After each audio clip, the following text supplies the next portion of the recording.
Eu te confesso que eu tenho muita dificuldade de olhar para as instituições de maneira geral, de olhar para os políticos, de olhar para a mídia, de olhar para a publicidade, de olhar para as religiões, para as instituições da nossa sociedade e não enxergar nelas, de maneira tão arraigada, tão intrínseca, a busca pelo poder.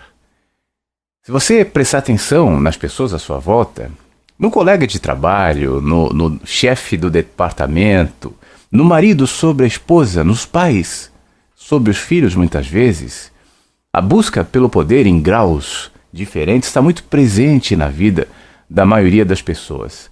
A gente vive numa sociedade onde as pessoas se afirmam, se reafirmam, se autoafirmam a partir do poder que tem sobre a outra.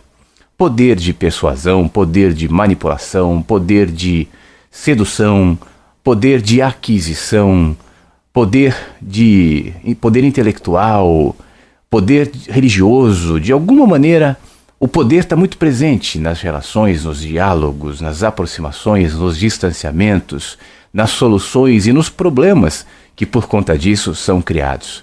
Os que ficam à margem do poder, ou pelo menos dessa busca, ou pelo menos dessa esfera de controle daqueles que se colocam no centro do poder, esses sofrem e pagam caro pelo fato de andar na contramão ou no contrafluxo do fluxo, muitas vezes construído pelos donos do poder. De um jeito ou de outro, a gente vive com essa perspectiva de poder presente nos apelos comerciais. Se você tiver um ótimo carro, de alguma maneira você seduzirá, de alguma maneira você vai se impor, de alguma maneira você construirá à sua volta uma perspectiva, um olhar, uma imagem que lhe dará poder. O consumo está muito ligado a essa impressão, a essa necessidade, a essa busca na dimensão do homem médio, na dimensão do homem comum, do trabalhador, do classe média, dentro dos seus limites e perspectivas, e sua busca da aquisição do seu poder. O poder não é só daquele que lá de cima com o dedo achata o de baixo, é a busca do político, por exemplo, que você olha e fala, mas esse cara já conseguiu tudo, esse cara tem tudo que é, já tem dinheiro demais, e aí o que ele está lá ainda? O que um Sarney, por exemplo, está buscando ainda? E outros, né? É poder, é o poder, é um vício, é sentir-se acima dos outros, é achar que ali é o seu lugar de comando, de controle, de manipulação. É muito difícil, e talvez essa seja uma das tarefas e exercícios mais difíceis para todos nós que estamos expostos a essa cultura, é abrirmos mão do poder. Ou pelo menos entendermos o que de fato é poder.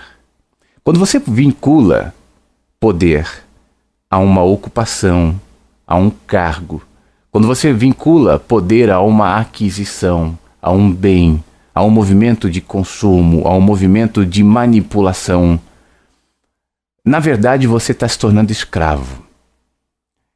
É impressionante, e muitas vezes isso acontece, como o andar angustiado e cego em determinada direção só está projetando a nossa sombra para a direção contrária. E aquele que busca o poder, na mesma medida e na mesma proporção em que pensa que o conquista, está sendo conquistado por ele e, consequentemente, se escravizando pelo poder. Aquele que se sente poderoso, aquele que se sente controlador e manipulador, dono de mentes, formador de opiniões, na realidade se escravizou para projeção daquilo que ele considera como poder. Eu poderia falar mais sobre isso, mas eu não quero me prolongar. Essa introdução é só para dizer que o verdadeiro poder está vinculado àquele que não se prende e se deixa apreender a objetos, a fetiches, a imagens, a símbolos que lhe remetem à sensação de poder. Poder é você poder passar por tudo isso, pelos apelos do consumo. Poder é você viver numa sociedade que lhe puxa cada vez mais para que o lado de fora cresça em detrimento ao lado de dentro. Poder é você desviar desses controladores e manipuladores de mente, de alma, de coração. E não se deixar apreender, seja pela via da crítica exagerada, da amargura, da mágoa, como há muita gente que enxerga, que percebe toda a manipulação na sociedade e que se torna um crítico amargurado, dedo em riste, ideológico, sindicalizado, no sentido de estar sempre contra a qualquer movimento natural da sociedade. Esse também é escravo, assim como aquele que se deixa seduzir pelo canto das sereias, do congresso, da publicidade, dos templos, que de maneira mansa e sedutória e interessante apreendem o seu coração e a sua mente. Quando você consegue olhar para tudo isso com imparcialidade e enxergar o que de fato as coisas são, projetando sobre cada movimento a luz da consciência que nasce na sua interioridade, a partir do momento que você se enxerga, se questiona, se revisa, se reconhece, você tem poder. Mas esse poder é considerado pela sociedade, pelas pessoas de maneira geral, como fraqueza. E daí a máxima de que na fraqueza se encontra o poder. Assim como aquele que caminha em direção ao poder projeta sobre ele a sua sombra e sem saber se escraviza, caminhando entre polos e construindo opostos na sua caminhada, indo em direção ao poder, mas deixando-se apreender e se tornando escravo. Aquele que desvia dessa imagem e desse conceito de poder, naturalmente se torna fraco diante dos controladores e manipuladores, pelo menos diante da sua impressão, e naturalmente se liberta dessa apreensão de mentes, de valores, de significados, de conceito, de alma. Se torna livre e, consequentemente, poderoso. Liberte-se desses apelos, liberte-se desses ganchos, desses gatilhos que são colocados na sua alma para serem disparados no momento em que os donos do poder acharem conveniente.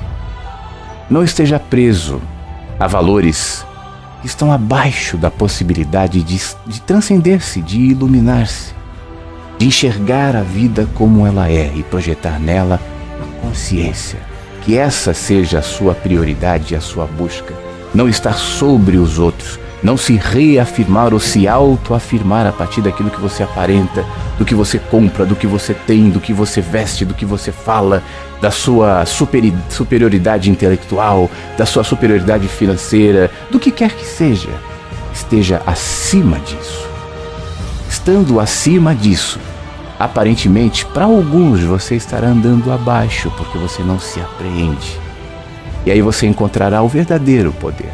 O poder da humildade, o poder da simplicidade, o poder da transcendência, o poder da iluminação, que faz com que você passe no meio do tiroteio, dos ruídos, dos apelos, da pirotecnia, dos gritos, das seduções. Enxergue tudo isso. Não desvie e não alimente em si um espírito exacerbadamente crítico. Discirna com misericórdia, com amor e com intenção de fazer com que os outros também percebam aquilo que você começa a perceber a partir da sua consciência. Não se deixe apreender e viva de verdade o poder da fraqueza, o poder da humildade, o poder da transcendência.